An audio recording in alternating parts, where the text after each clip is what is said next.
제발 납품해 주십시오. 진짜 저희 굶어 죽습니다.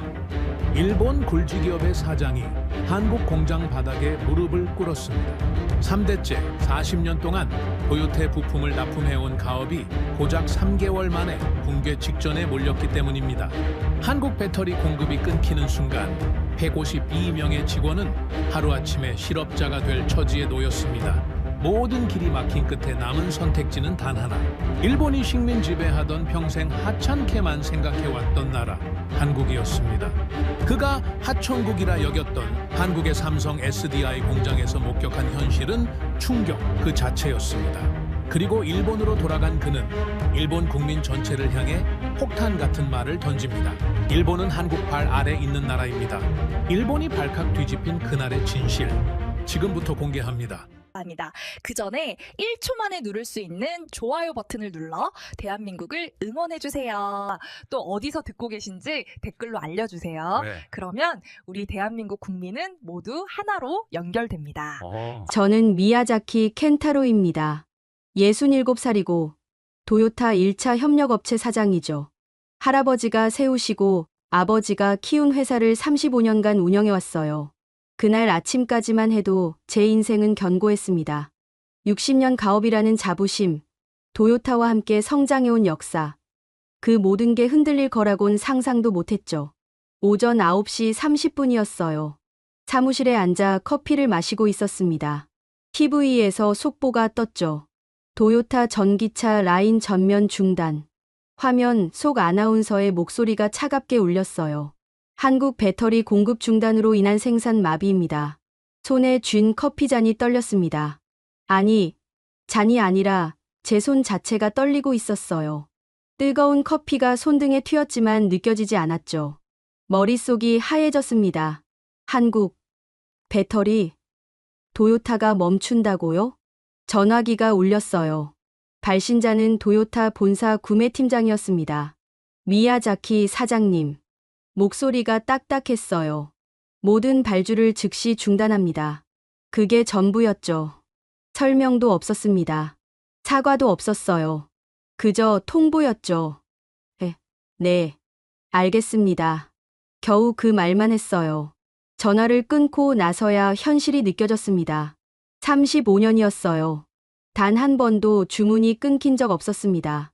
리먼 사태 때도 동일본 대지진 때도 우린 함께 버텼죠. 도요타와 미야자키 정밀은 한 몸이나 다름없었어요. 그런데 지금 그 관계가 일방적으로 끊어진 겁니다. 사무실 창문 너머로 공장이 보였어요. 152명의 직원들이 일하고 있었습니다. 20대 신입사원부터 60대 베테랑까지, 그들의 가족까지 합하면 500명이 훌쩍 넘죠. 아이들도 있고 노부모도 있을 거예요. 제 결정 하나에 500개의 인생이 걸려 있었습니다. 가슴이 조였어요. 숨이 막혔습니다. 손바닥에 땀이 배었죠. 한국 배터리 때문에 중얼거렸어요. 도무지 이해가 안 됐습니다. 배터리 하나로 일본 자동차 산업 전체가 멈출 수 있다니. 말도 안 되는 일이었죠. 일본이 세계 최고의 자동차 강국 아니었나요? 도요타, 혼다, 닛산. 전 세계가 인정하는 브랜드들이잖아요. 그런데 지금 한국 부품 하나 때문에 모든 게 멈췄다는 겁니다. 믿을 수가 없었어요. 책상 위 가족 사진을 봤습니다. 흑백 사진 속 할아버지, 칼라 사진 속 아버지, 그리고 지금의 저. 3대가 이어온 회사였어요. 일본 기술은 절대 무너지지 않는다. 아버지가 늘 하시던 말씀이었죠. 저도 그렇게 믿었습니다. 우리 기술이면 충분하다고, 일본이 최고라고 생각했어요. 그런데 지금 보니 착각이었던 겁니다. 우린 이미 한국 없이는 아무것도 할 수 없는 구조였던 거죠. 모르고 있었어요. 아니, 모른 척했던 겁니다. 다음 날 아침, 공장 문 앞에 직원들이 모여 있었습니다. 소문은 이미 퍼진 듯했어요. 불안한 눈빛들이 저를 향했죠. 사장님, 우리 어떻게 되는 겁니까? 40대 중반쯤 돼 보이는 직원이 물었습니다. 목소리가 떨리고 있었어요. 대답할 수 없었어요.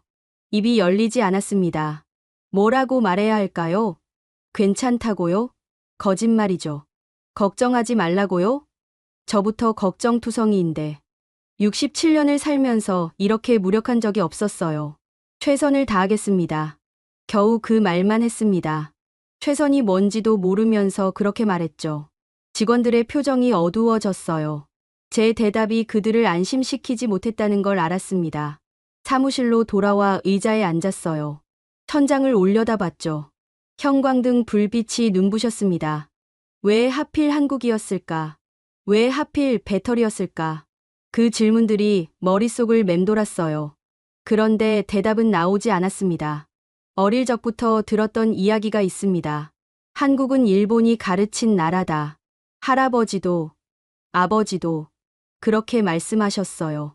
저도 당연하게 믿었죠. 의심해 본 적이 없었습니다. 할아버지는 전쟁이 끝나고 폐허에서 일본을 다시 세운 세대였죠. 우리가 한국의 기술을 전수했다. 늘 그렇게 말씀하셨습니다. 철강도, 자동차도, 전자제품도 전부 일본이 가르쳤다고요. 한국은 그걸 배워서 성장한 나라라고 하셨어요. 아버지 세대도 마찬가지였습니다. 1980년대 한국 기업들이 일본 기술을 배우러 왔던 시절이 있었죠. 삼성, LG, 현대. 그들은 일본 공장을 견학했고 일본 기술자들에게 배웠어요. 봐라. 저것들이 우리한테 배우러 온다. 아버지는 그게 자랑스러우셨습니다. 저도 그 시절을 기억해요. 97년 한국에 금융위기가 왔을 때죠. 뉴스에서 한국 사람들이 금반지를 모으는 장면을 봤습니다. 저것 봐라. 역시 안 되는 나라야. 공장 직원들이 그렇게 말했어요. 저도 고개를 끄덕였습니다.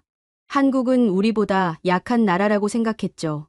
2000년대 초반에는 반도체 수출 규제가 있었어요. 일본 정부가 한국의 핵심 소재 수출을 제한했죠. 이제 한국은 끝이다. 사람들이 그렇게 말했습니다. 반도체 없이 뭘 하겠느냐고. 결국 일본한테 고개 숙일 거라고 했어요. 그런데 몇 년 지나니까 한국이 그 소재를 자체 개발했다는 뉴스가 나왔습니다. 처음엔 믿지 않았어요. 품질이 형편없을 거다. 그렇게 생각했죠. 일본 기술을 따라올 수 없을 거라고 확신했습니다.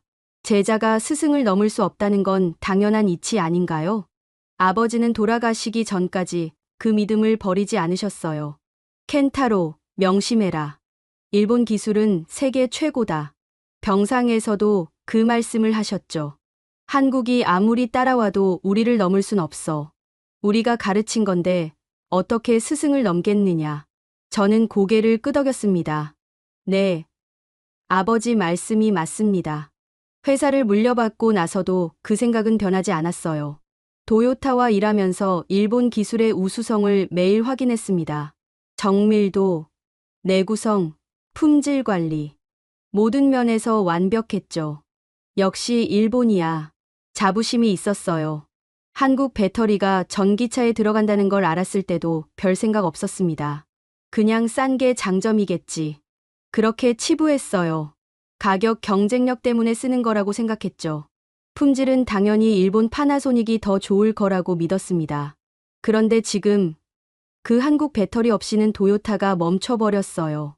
단순히 가격 때문이 아니었던 겁니다. 기술 때문이었죠. 성능 때문이었어요. 일본 배터리로는 안 되니까 한국 배터리를 쓴 거였습니다. 그 사실이 받아들여지지 않았어요. 왜 한국이 감히? 화가 났습니다. 분노가 치밀어 올랐죠. 우리가 가르친 나라잖아요. 우리 기술로 성장한 나라라고요. 그런데 지금 우리를 무릎 꿇게 만들다니. 밤에 잠이 오지 않았습니다. 침대에 누워서 천장만 바라봤어요. 할아버지 목소리가 들렸습니다. 일본이 최고다. 아버지 목소리도 들렸죠. 제자가 스승을 넘을 순 없다. 그런데 현실은 달랐어요. 제자가 스승을 넘은 게 아니라 애초에 제자가 아니었던 건 아닐까요? 아니에요. 그럴 리 없습니다. 저는 고개를 저었어요. 한국은 분명 우리보다 아래였죠. 지금도 그럴 거예요. 이건 일시적인 현상일 뿐입니다. 곧 일본이 다시 따라잡을 거예요. 하지만 가슴 한쪽이 불안했습니다. 혹시 제가 틀렸던 건 아닐까? 우리가 믿어왔던 게 전부 착각이었던 건 아닐까? 그 생각이 들자 두려워졌어요. 67년간 믿어온 모든 것이 무너질 것 같았습니다. 다음 날 자료를 찾기 시작했습니다. 제대로 알아야 했어요. 한국 배터리가 정말 그렇게 대단한지 아니면 그냥 일시적인 현상인지 확인하고 싶었죠. 노트북을 켰어요. 검색창에 글로벌 배터리 시장 점유율을 입력했습니다. 엔터를 누르는 손가락이 떨렸어요. 화면에 그래프가 떴죠. 숫자들이 보였습니다. LG 에너지 솔루션 23%, SK온 13%, 삼성 SDI 8%, 한국 3사 합치니까 44%였어요. 거의 절반이었습니다. 그 아래 파나소닉은 12%, 일본 전체를 합쳐도 한국 한 회사에도 못 미쳤죠. 손으로 화면을 문질렀어요. 혹시 잘못 본 건 아닐까 싶었습니다. 다시 봤죠. 똑같았어요. 숫자는 변하지 않았습니다. 조작일 수도 있어. 혼잣말을 했어요. 한국 쪽 자료니까 부풀렸을 거라고 생각했습니다. 일본 경제산업성 사이트로 들어갔죠. 공식 통계를 확인했어요. 거기도 똑같았습니다. 한국이 압도적이었어요. 다른 자료를 찾았습니다. 배터리 에너지 밀도 비교표였어요. 킬로그램당 와트시 단위로 나와 있었죠. LG 에너지 솔루션 270와트시, SK온 260와트시, 파나소닉은 240와트시였습니다. 숫자 차이가 작아 보일 수도 있어요. 하지만 배터리 업계에선 10와트시 차이도 엄청난 겁니다. 그게 주행거리 50km 차이로 나타나거든요. 한국 배터리가 일본보다 한 세대 앞서 있었던 겁니다. 불량률 데이터도 봤어요. 한국 배터리는 만 개당 1건 미만이었습니다. 파나소닉은 3건이었죠. 3배 차이였어요. 이게 맞나? 중얼거렸습니다. 믿고 싶지 않았어요. 충전 속도 비교 자료를 열었습니다. 80% 충전까지 걸리는 시간이었죠. 한국 배터리는 18분, 일본은 27분, 거의 10분 차이였어요. 전기차 시대에서 10분은 승부를 가르는 시간입니다. 자료를 보면 볼수록 현실이 명확해졌어요. 한국이 일본을 앞섰다는 게 아니었습니다. 아예 다른 차원에 있었던 거죠. 비교 자체가 안 되는 수준이었어요. 책상에 머리를 묻었습니다. 숨이 막혔어요. 아버지가 평생 믿어온 게 거짓이었던 겁니다. 아니, 거짓까지는 아니었어요. 그때는 맞았을 수도 있죠. 하지만 지금은 아니었습니다. 세상이 바뀌었는데 우리만 과거에 머물러 있었던 거예요. 제자가 스승을 넘을 수 없다. 아버지 말씀이 귓가에 맴돌았어요. 웃음이 나왔습니다. 쓴 웃음이었죠. 제자가 스승을 넘은 게 아니었어요. 애초에 제자가 아니었던 겁니다. 우린 그들을 과소평가했던 거죠. 금융위기 때를 떠올렸어요. 한국 사람들이 금을 모으던 장면. 안 되는 나라라고 비웃었던 기억. 그런데 그들은 그 위기를 딛고 일어섰습니다. 우리가 비우는 동안 그들은 기술에 투자했어요. 연구했고 개발했죠. 반도체 소재 수출 규제 때도 마찬가지였어요. 이제 끝이다 라고 생각했죠. 하지만 그들은 3년 만에 자체 개발에 성공했습니다. 우리가 안주하는 동안 그들은 달려왔던 거예요. 머릿속이 복잡했어요. 혼란스러웠습니다. 67년간 당연하다고 믿었던 것들이 무너지고 있었죠. 일본이 최고라는 믿음, 한국은 우리보다 아래라는 생각, 전부 착각이었어요. 노트북을 닫았습니다. 더 이상 보고 싶지 않았어요. 하지만 숫자는 머릿속에서 지워지지 않았습니다. 44%, 270와트시, 만 개당 1건. 그 숫자들이 계속 떠올랐죠. 창밖을 봤어요. 공장 굴뚝에서 연기가 나오지 않았습니다. 멈춰 있었죠. 저 연기를 다시 피우려면 한국에 손을 벌려야 했어요. 인정해야 했습니다. 우리가 졌다는 걸. 가슴이 답답했어요. 자존심이 무너지는 소리가 들렸습니다. 하지만 현실은 냉정했죠. 숫자는 거짓말하지 않아요. 데이터는 명확했습니다. 한국이 우리를 넘어선 게 아니라 이미 다른 세계에 있었던 거예요. 전화기를 들었습니다. 누구한테 전화해야 할까요? 도요타, 한국 배터리 회사, 아무 데도 전화할 수 없었어요. 인정하기가 너무 힘들었습니다. 그날 밤부터 가슴이 이상했습니다. 쿵쿵거리는 게 느껴졌어요. 심장이 제멋대로 뛰는 것 같았죠. 숨도 가빠졌습니다. 침대에 누웠는데 잠이 오지 않았어요. 새벽 4시였습니다. 식은땀이 흘렀어요. 이마가 축축했죠. 손으로 가슴을 눌렀습니다. 두근거림이 멈추지 않았어요. 이거 이상한데 중얼거렸습니다. 일주일이 지났어요.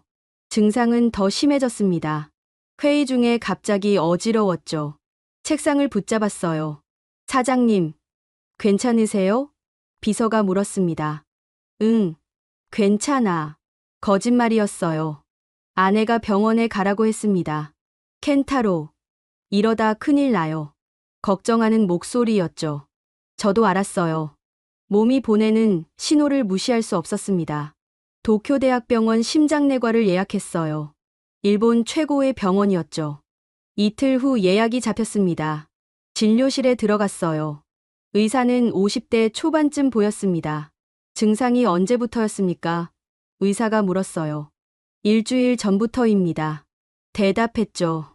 가슴 두근거림, 호흡곤란, 어지럼증이 있습니다. 의사는 고개를 끄덕였어요. 청진기를 가슴에 댔습니다. 차가웠어요. 의사가 뭔가 생각하는 표정이었죠. 혈압 재보겠습니다. 간호사가 혈압계를 감았어요. 150대 95. 높았습니다. 심전도 검사가 필요하겠습니다. 의사가 말했어요. 검사실로 갔죠. 가슴에 전극을 붙였습니다. 기계가 삐삐 소리를 냈어요. 10분쯤 걸렸습니다. 결과를 들고 다시 진료실로 갔어요. 의사가 종이를 보더니 말했습니다. 부정맥이 보이네요. 정밀 검사가 필요합니다. 심장 CT와 혈관 조영술을 해야 한다고 했어요. 언제 할 수 있습니까? 물었습니다. 의사는 컴퓨터를 확인했어요. 2주 후에 가능합니다. 2주요? 귀를 의심했죠. 더 빨리는 안 됩니까? 급한 마음에 물었어요. 죄송하지만 예약이 꽉 찼습니다. 의사가 말했어요. 표정은 담담했죠. 지금 당장 생명에 위급한 상태는 아니십니다. 2주 정도는 괜찮으실 겁니다. 괜찮을 거라고요? 가슴은 지금 두근거리고 있는데, 숨은 지금 가쁜데, 2주를 기다리라고요? 말이 안 나왔습니다. 응급실로 가면 안 됩니까? 물었어요. 응급실은 급성 심근경색 같은 응급 환자만 우선 처리합니다. 의사가 설명했죠. 미야자키 씨 상태는 응급은 아니니까 일반 외래로 예약하셔야 합니다. 병원을 나왔어요. 햇살이 따갑게 내리쬐고 있었습니다. 하지만 춥게 느껴졌어요. 일본 최고의 병원에서 2주를 기다리라니. 그 사이에 제가 쓰러지면 어쩌죠? 집에 돌아와서 아내에게 말했습니다. 2주 후래요. 아내 얼굴이 굳었어요. 2주나 기다리라고요? 목소리가 떨렸죠. 다른 병원은요? 물었습니다. 다른 병원도 알아봤어요. 게이오 대학병원, 준텐도 대학병원. 전부 비슷했습니다.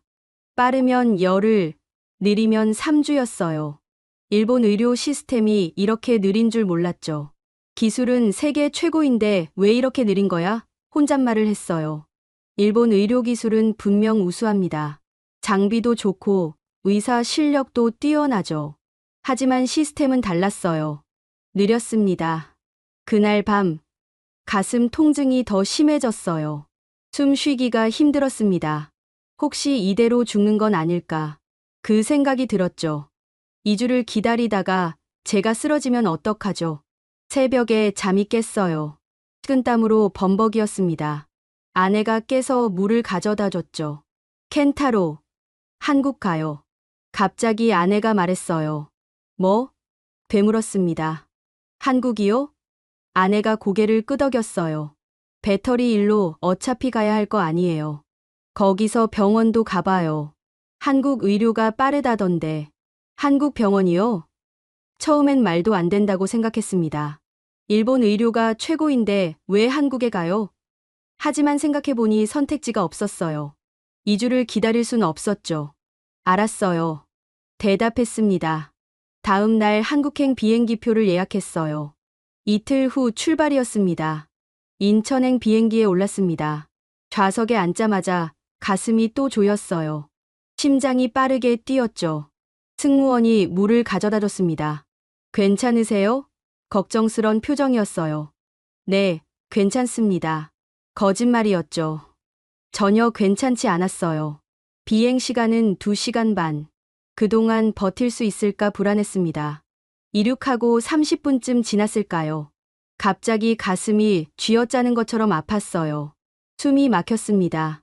손으로 가슴을 움켜쥐었죠. 켄타로, 옆자리 아내가 소리쳤어요. 승무원이 달려왔습니다. 승객 중에 의사분 계십니까? 기내 방송이 나왔어요. 다행히 한 명이 있었죠. 50대쯤 되어 보이는 남자였습니다. 맥박이 너무 빠릅니다. 의사가 말했어요. 착륙하는 대로 바로 병원으로 가셔야 합니다. 목소리가 단호했죠. 저는 고개를 끄덕일 수밖에 없었어요. 비행기가 인천공항에 착륙했습니다. 휠체어가 기다리고 있었어요. 저 걸을 수 있습니다. 말했지만 승무원이 고개를 저었죠. 안전을 위해서입니다. 공항 의무실로 갔어요. 간호사가 혈압을 쟀습니다. 160대 120입니다. 높았어요. 바로 병원으로 가셔야겠어요. 구급차를 불러주겠다고 했죠. 아산병원으로 갈게요. 아내가 말했습니다. 미리 알아봤다고 했어요. 구급차가 왔어요. 사이렌 소리가 요란했습니다. 처음 타보는 한국 구급차였죠. 30분쯤 걸렸을까요? 병원에 도착했습니다. 응급실 입구가 보였어요. 심장 통증 환자입니다. 구급대원이 외쳤죠. 의료진이 우르르 나왔어요. 침대에 누웠습니다. 간호사들이 재빠르게 움직였어요. 심전도 전극을 붙이고 혈압계를 감고 산소 마스크를 씌웠죠. 모든 게 빠르게 진행됐습니다. 응급 CT 찍겠습니다. 의사가 말했어요. 젊어 보였습니다. 30대 후반쯤. 지금요? 물었죠. 도쿄에선 2주를 기다려야 한다고 했는데. 네. 지금 바로요. 의사가 단호하게 말했어요. 생명과 직결된 문제니까 기다릴 수 없습니다. 침대가 움직이기 시작했어요. 복도를 지나 검사실로 갔습니다. CT 촬영이 끝났어요. 10분도 안 걸렸습니다. 다시 응급실로 돌아왔죠. MRI도 찍겠습니다. 또 다른 의사가 말했어요. 심장 구조를 정밀하게 봐야 합니다. MRI실로 갔습니다. 기계 안으로 들어갔어요. 쿵쿵거리는 소리가 났죠. 20분쯤 걸렸습니다. 혈액검사 결과도 나왔습니다. 간호사가 종이를 들고 왔어요. 응급실 침대에서 기다렸습니다. 1시간쯤 지났을까요? 의사 여러 명이 들어왔어요. 다학제 회의 결과입니다. 나이 든 의사가 말했죠. 60대쯤 돼 보였어요. 관상동맥 3군데 협착이 있습니다. 화면을 보여줬어요. 60%, 70%, 85% 막혔습니다. 숫자를 들으니 현실로 느껴졌어요. 오늘 밤 넘겼으면 위험했습니다. 의사가 진지하게 말했어요. 85% 막힌 혈관이 완전히 막혔다면 급성 심근경색이었을 겁니다. 등골이 오싹했어요. 오늘 밤이요? 도쿄에서 2주를 기다렸다면 저는 어떻게 됐을까요? 생각만 해도 아찔했습니다. 내일 아침 8시에 스텐트 시술 들어가겠습니다. 의사가 말했어요. 오늘은 중환자실에서 모니터링하고요. 간호사들이 다시 움직였죠. 중환자실로 옮겨졌습니다. 온갖 선이 제 몸에 연결됐어요. 심전도 모니터가 삐삐 소리를 냈죠. 켄타로, 괜찮아요? 아내가 손을 잡았습니다. 응, 대답했어요. 그런데 눈물이 났습니다. 왜 우는지 모르겠어요. 무서웠던 걸까요? 안도해서였을까요? 그냥 눈물이 흘렀습니다. 일본에서는 2주를 기다리라고 했어요. 한국에서는 당일에 모든 검사를 끝냈죠. CT, MRI, 혈액 검사, 심장 초음파. 전부 6시간 만에 끝났습니다. 이 나라는 빠르네요. 중얼거렸어요. 아내가 웃었습니다. 그러게요. 한국 의료가 이렇게 빠른 줄 몰랐어요. 모니터 화면을 봤어요. 제 심장 박동이 그래프로 나타났습니다. 규칙적으로 뛰고 있었죠. 살아있다는 증거였어요. 이 나라가 절 살린 겁니다. 감사합니다. 지나가는 간호사에게 말했어요. 한국말로요. 서툴렀지만 마음을 담았습니다. 간호사가 미소 지었어요. 천만에요. 편히 쉬세요. 다음 날 아침 8시 수술실로 들어갔습니다. 차가운 조명이 눈부셨어요. 긴장하지 마세요. 의사가 말했죠. 국소 마취라서 의식은 있을 겁니다. 손목에 주사를 놓았어요. 서늘한 감각이 퍼졌습니다. 모니터 화면에 제 심장 혈관이 보였죠. 검은 선들이 복잡하게 얽혀 있었어요. 저게 제 심장입니까? 물었습니다. 네. 여기 보이시죠? 의사가 화면을 가리켰어요. 이 부분이 막힌 곳입니다. 혈관이 가늘어진 게 보였죠. 지금 스텐트 넣겠습니다. 가는 관이 혈관 속으로 들어갔어요. 화면으로 보니 신기했습니다. 내 몸속인데 처음 보는 풍경이었죠. 조금만 참으세요. 의사가 말했어요. 뭔가 펴지는 느낌이 들었습니다. 아프진 않았어요. 그냥 이상한 감각이었죠. 됐습니다. 의사가 말했어요. 두 번째 혈관 갈게요. 같은 과정이 반복됐습니다. 세 번째도 마찬가지였어요. 1시간 30분쯤 걸렸을까요? 수술 끝났습니다. 의사가 웃었죠. 성공적이었어요. 회복실로 옮겨졌습니다. 아내가 기다리고 있었어요. 켄타로, 손을 잡았죠. 수술 잘 됐대요. 아내 눈에 눈물이 맺혔습니다. 그때 휴대폰이 울렸어요. 일본에서 온 전화였습니다. 비서였죠. 사장님, 큰일 났습니다. 목소리가 떨렸어요. 나카가와 사장이 기자회견했습니다. 나카가와? 제 경쟁사 사장이었어요. 같은 도요타 협력업체였죠. 뭐라고 했는데? 물었습니다. 한국에 굴복하는 건 매국행위라고 했습니다. 가슴이 철렁했어요. 방금 수술한 심장이 다시 두근거렸죠. 더 있습니다. 비서가 말했어요. 일본 기술로 버텨야 한다고. 한국 배터리 쓰는 건 자존심을 버리는 거라고 했습니다. 휴대폰을 꽉 쥐었어요. 여론이 어때? 물었죠. 반반입니다. 비서가 대답했어요. 나카가와 편도 있고 사장님 편도 있습니다. 도요타 내부도 갈라졌대요. 전화를 끊었습니다. 천장을 봤어요. 형광등이 희미하게 빛나고 있었죠. 매국이라. 중얼거렸습니다. 한국 기술 쓰는 게 매국이라고요? 아내가 걱정스럽게 봤어요. 켄타로, 괜찮아요? 고개를 끄덕였죠. 응, 괜찮아. 거짓말이었어요. 전혀 괜찮지 않았습니다. 머릿속이 복잡했어요. 나카가와 말도 틀린 건 아니었습니다. 일본 기술로 버텨야 한다는 것도 맞는 말이죠. 하지만 현실은 달랐어요. 일본 기술론 안 됐습니다. 병실 창문으로 서울 풍경이 보였어요. 높은 빌딩들이 늘어서 있었죠. 저 도시가 제 생명을 살렸습니다. 일본에서 2주를 기다렸다면 전 죽었을 거예요. 기술도 마찬가지 아닐까요? 일본 기술 고집하다간 회사가 죽습니다. 152명 직원도, 그 가족들도 다 무너지죠. 자존심이 중요할까요? 생존이 중요할까요? 사흘 후 퇴원했습니다. 일주일 푹 쉬세요. 의사가 말했어요. 무리하시면 안 됩니다. 고마웠어요. 정말 고마웠습니다. 호텔로 돌아왔어요. 침대에 누웠죠. 휴대폰을 켰습니다. 메시지가 수십 개 와 있었어요. 일본 기자들이었습니다. 미야자키 사장님, 한국 배터리 쓸 겁니까? 나카가와 사장 발언에 대한 입장은? 대답하지 않았어요. 아직 준비가 안 됐습니다. 뭐라고 말해야 할지 몰랐죠. 한국 배터리 쓰겠다고 하면 매국노가 되는 걸까요? 회사 살리려는 건데도요. 밤이 됐습니다. 잠이 오지 않았어요. 일어나서 창밖을 봤죠. 서울 야경이 아름다웠습니다. 불빛들이 반짝였어요. 이 나라는, 말을 시작했습니다. 이 나라는 날 살렸어. 혼잣말이었죠. 기술도 있고, 시스템도 있고, 속도도 있어. 일본이 자랑하던 것들이었어요. 우리가 최고라고 믿었던 것들. 그런데 한국이 더 앞서 있었습니다. 배터리도, 의료도, 전부요. 결정해야 했어요. 자존심을 지킬 건가, 생존을 택할 건가. 둘 중 하나였습니다. 중간은 없었죠.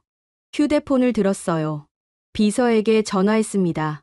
일정 잡아줘. 말했죠. 삼성 SDI 본사 방문하고 싶어. 사장님, 정말입니까? 비서가 놀란 목소리로 물었어요. 응. 대답했습니다. 이제 결정했어. 우린 한국 배터리 쓸 거야. 전화를 끊었습니다. 가슴이 두근거렸어요. 수술 후유증은 아니었습니다. 긴장이었죠. 이 결정이 제 인생을 바꿀 거라는 걸 알았습니다. 일주일 후 천안 삼성 SDI 공장에 도착했습니다. 정문이 보였어요. 삼성 SDI라고 쓰인 간판이 햇빛에 반짝였죠. 미야자키 사장님, 환영합니다. 임원이 나왔어요. 50대 초반쯤 보였습니다. 악수를 청했죠. 손이 따뜻했어요. 공장 구경시켜 드리겠습니다. 임원이 말했어요. 헬멧을 건넸죠. 안전모 쓰셔야 합니다. 쓰고 안으로 들어갔습니다. 첫 번째 라인이 보였어요. 로봇들이 움직이고 있었죠. 사람은 거의 없었습니다. 완전 자동화입니까? 물었어요. 네, 98% 자동화입니다. 임원이 대답했죠. 로봇팔이 배터리 셀을 집어 올렸어요. 정밀하게 움직였습니다. 오차가 보이지 않았죠. 저 로봇은 0.01mm 단위로 작업합니다. 임원이 설명했어요. 다음 구역으로 갔습니다. 거대한 화면들이 벽을 채우고 있었어요. 인공지능 품질 관리 시스템입니다. 임원이 말했죠. 모든 셀을 실시간 검사합니다. 화면에 배터리 이미지가 떴어요. 빨간 점이 하나 표시됐습니다. 불량입니까? 물었죠. 네. 0.02mm 크기 기포입니다. 대답이 돌아왔어요. 사람 눈으론 못 봐요. 자동으로 그 배터리가 빠졌습니다. 불량품 통으로 들어갔죠. 불량률이 얼마입니까? 물었어요. 만 개당 0.9개입니다. 임원이 자랑스럽게 말했습니다. 숨이 막혔어요. 만 개당 한 개도 안 된다고요? 도요타 협력사 평균이 만 개당 5개인데 5배 차이였습니다. 실험실로 갔어요.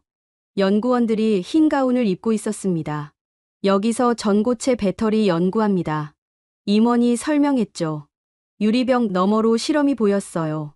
배터리를 망치로 내리치고 있었습니다. 충격 시험입니까? 물었죠. 네. 안전성 테스트입니다. 한국 배터리는 멀쩡했어요. 일본 파나소닉 배터리도 가져왔더군요. 비교 실험이었습니다. 망치로 내리쳤죠. 폭발했어요. 불꽃이 튀었습니다. 저게 일본 겁니까? 물었어요. 대답은 없었죠.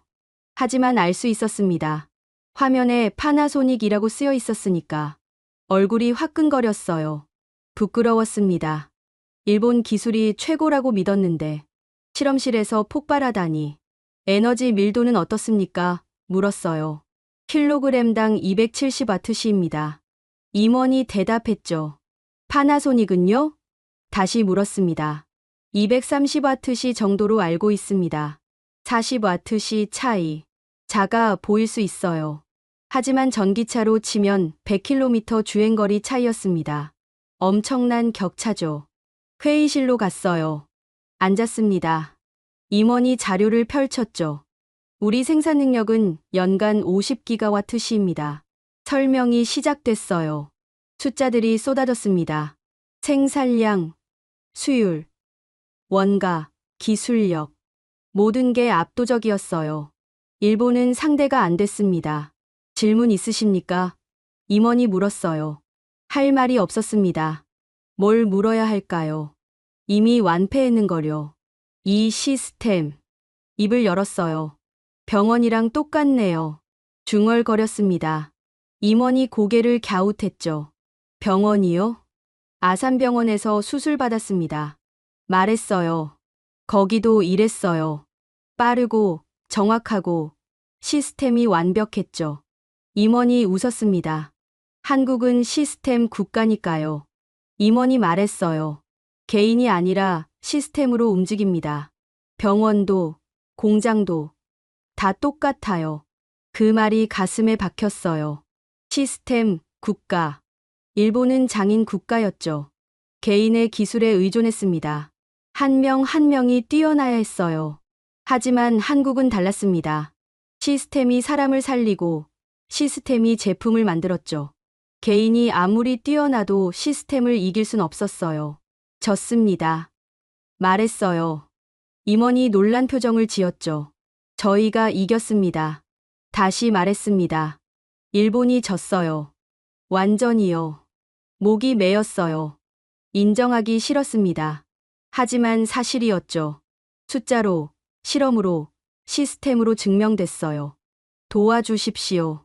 고개를 숙였습니다. 제 회사를 살려주세요. 150명 직원들을 살려주세요. 임원이 잠시 침묵했어요.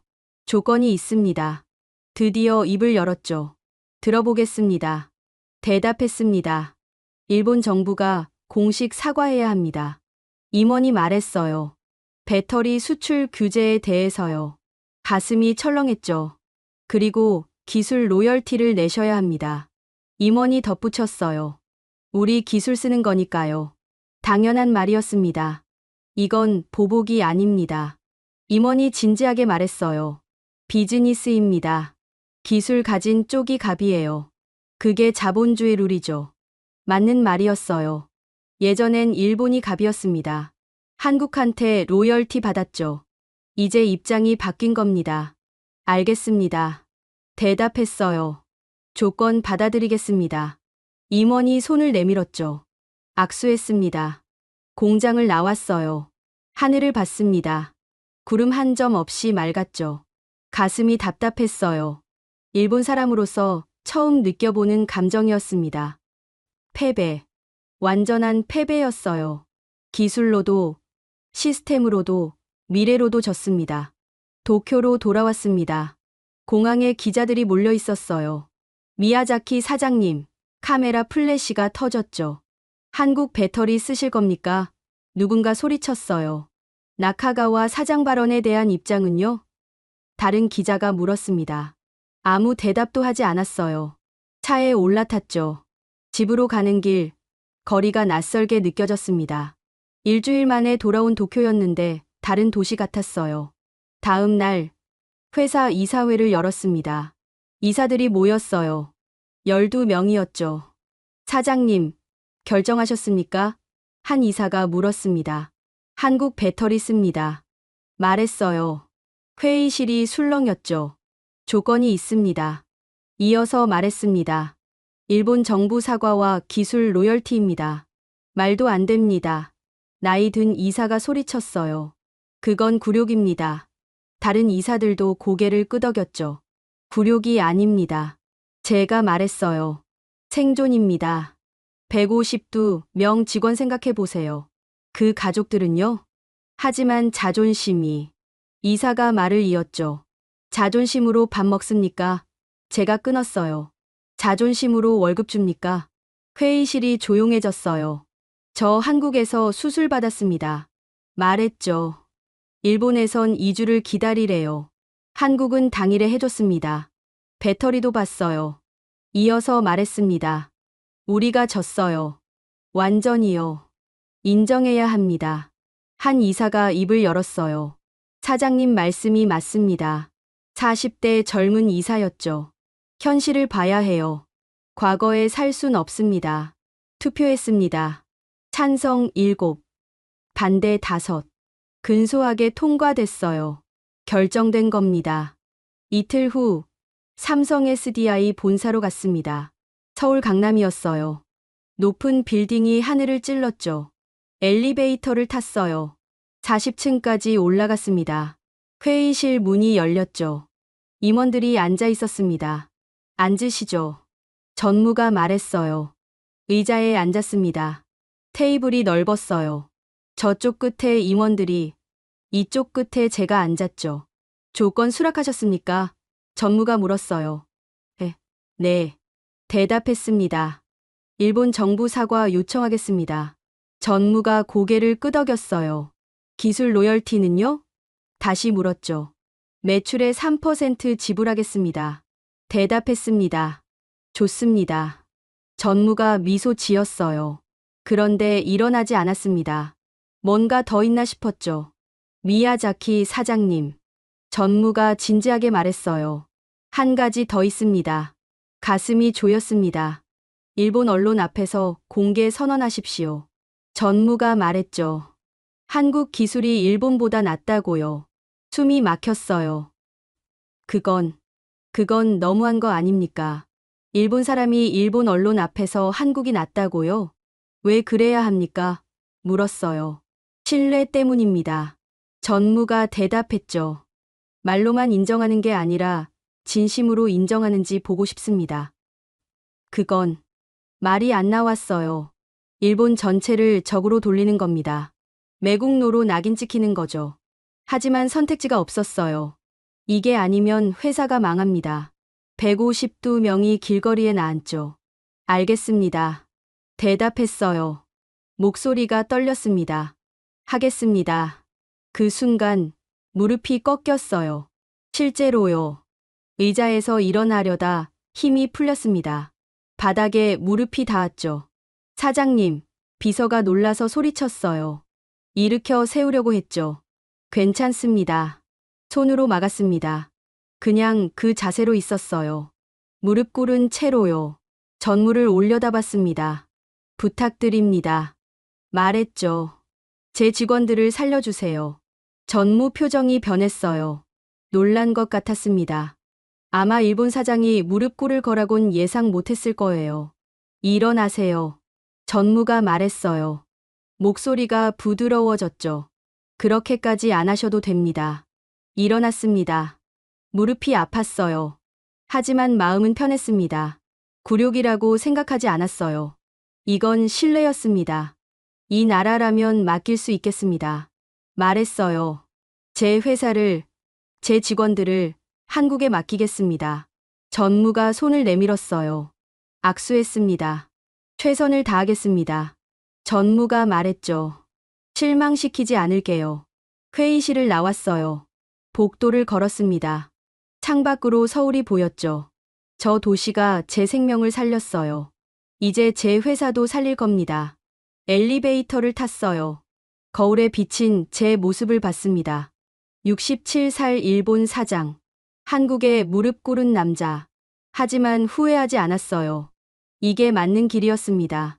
일주일 후 도쿄 기자회견장에 섰습니다.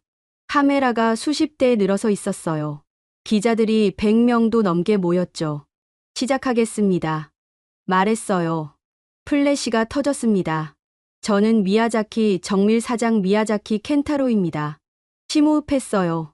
오늘 중요한 발표를 하겠습니다. 목소리가 떨렸죠. 저희 회사는 한국 삼성 SDI 배터리를 사용하기로 결정했습니다. 웅성거림이 일었어요. 조용히 해주십시오. 손을 들었습니다. 아직 할 말이 남았습니다. 솔직히 말씀드리겠습니다. 이어서 말했어요. 한국 배터리 기술이 일본보다 낫습니다. 회견장이 술렁였어요. 카메라, 셔터 소리가 요란했죠. 말도 안 됩니다. 누군가 소리쳤습니다. 증거가 있습니다. 화면을 켰어요. 에너지 밀도, 불량률, 충전 속도. 모든 면에서 한국이 앞섭니다. 데이터를 보여줬죠. 일본 기술 신화는 끝났습니다. 말했어요. 인정해야 합니다. 과거에 살 순 없어요. 매국노. 누군가 외쳤어요. 일본인 아닙니까? 다른 기자가 소리쳤죠. 저도 일본인입니다. 대답했어요. 그래서 더 아픕니다. 하지만 현실은 현실이에요. 한국 병원에서 수술받았습니다. 말을 이었죠. 일본에선 2주를 기다리라고 했어요. 한국은 당일에 해줬습니다. 의료도, 배터리도 한국이 앞섰어요. 목소리를 높였습니다. 이게 현실입니다. 회견장이 조용해졌어요. 일본 정부에 요청합니다. 카메라를 똑바로 봤죠. 과거 배터리 수출 규제에 대해 한국에 공식 사과하십시오. 그게 새로운 시작입니다. 말했어요. 자존심 버리고 협력해야 합니다. 그게 살 길이에요. 기자회견을 마쳤습니다. 나오는데 계란이 날아왔어요. 옷에 맞았죠. 매국노. 사람들이 소리쳤습니다. 차에 올라탔어요. 비서가 걱정스럽게 봤습니다. 사장님, 괜찮으세요? 웃었어요. 응, 괜찮아. 집에 도착했어요. TV를 켰습니다. 뉴스가 나왔죠. 미야자키 사장 한국 배터리 선언. 제 얼굴이 화면에 가득했어요. 댓글들이 올라왔습니다. 매국노다. 일본 망신시킨다. 부끄럽다. 악플이 대부분이었어요. 하지만 다른 댓글도 있었습니다. 용기 있는 결정이다. 현실을 인정해야 한다. 미야자키가 옳다. 휴대폰이 울렸어요. 아들 다카였습니다. 미국에서 일하고 있죠. 아버지. 목소리가 떨렸어요. 다카, 뉴스 봤구나. 말했습니다. 네. 아들이 대답했죠. 아버지, 대단하세요. 뭐가? 물었어요. 용기요. 아들이 말했습니다. 일본 전체 앞에서 진실을 말씀하셨잖아요. 다카, 말했어요. 집에 돌아올 생각 없니? 침묵이 흘렀습니다. 회사 물려줄 사람이 필요해. 생각해 볼게요. 아들이 대답했어요. 아버지가 바꾸신 회사라면 저도 해볼 만할 것 같아요. 전화를 끊었어요. 눈물이 났습니다. 기쁨의 눈물이었죠. 한 달 후, 삼성 SDI 트럭이 도착했습니다. 공장 앞에 섰어요. 배터리 도착했습니다. 직원이 소리쳤죠. 직원들이 환호했어요. 152명이 박수 쳤습니다. 공장 굴뚝에서 다시 연기가 피어올랐죠. 재가동합니다. 공장장이 외쳤어요. 기계가 돌아가기 시작했습니다. 1년 만이었어요.